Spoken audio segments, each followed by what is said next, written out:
Hi friends, welcome to Health Tamil. இன்னைக்கு நம்ம மசாலா தோசை எப்படி செய்யறதுன்னு பார்க்கலாம். சிம்பிளா ஒரு 10 நிமிஷத்துல நம்ம 10 நிமிஷத்துல செஞ்சு கொடுத்துடலாம் குட்டீஸ்ங்களுக்கு. அருமையான ரெசிபி. இதுக்கு என்னென்ன பொருள் தேவை, எப்படி செய்யறதுன்னு நம்ம பார்க்கலாம். வாங்க வீடியோக்குள்ள போகலாம். கடலை பருப்பு ஒரு 2 டேபிள் ஸ்பூன், அது 2 டேபிள் ஸ்பூன் வறுத்து வச்சுக்கணுங்க.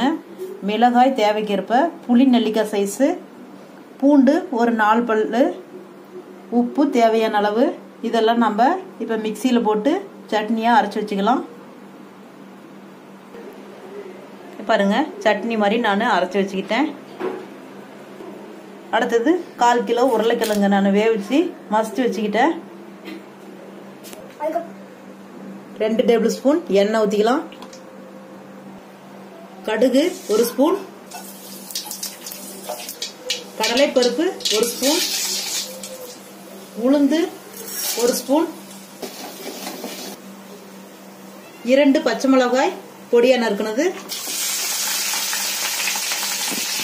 கருவேப்பிலை சிறிதளவு, 2 பெரிய வெங்காயம் பொடியா நறுக்கினது, 1 டீஸ்பூன் மஞ்சத்தூள், தேவையான அளவு உப்பு. வெங்காயம் கண்ணாடி பாதத்திற்கு வதங்கினா மட்டும் போதும். வெங்காயம் நல்லா வணங்கிருச்சு. இப்ப நம்ம மசிச்சு வச்சிருக்கிற உருளைக்கிழங்க போட்டுக்கலாம்.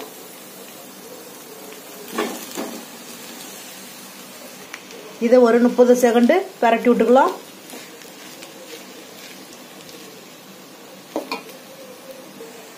கொஞ்சமா தண்ணி ஊற்றிக்கலாம். அப்போதான் தோசையில பரப்பி விட முடியும், இல்லைன்னா பரப்பி விட முடியாது.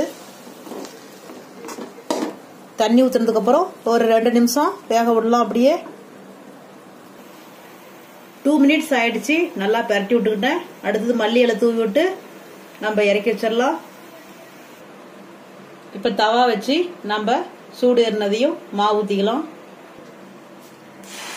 இப்போ சட்டி சூடு ஏறிச்சிங்க, நம்ம மாவு ஊற்றிக்கலாம். ரொம்ப டார்க்காகவும் ஊற்றாம ரொம்ப மெலிசாகவும் ஊற்ற வேண்டாம், மீடியமாக ஊற்றிக்கோங்க. கொஞ்சமாக ஆயில் விட்டுக்கலாம்.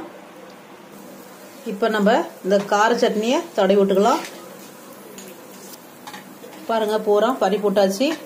அடுத்தது நம்ம அந்த உருளைக்கிழங்கு மசாலா வச்சுக்கலாம்.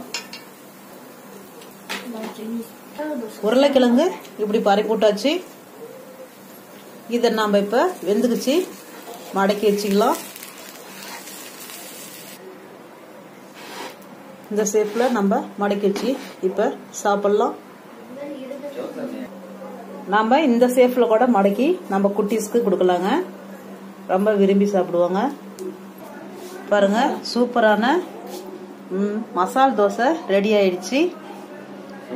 இவ்வளவுதாங்க நம்ம மசால் தோசை. ஈஸியான முறையில செஞ்சிடலாம்.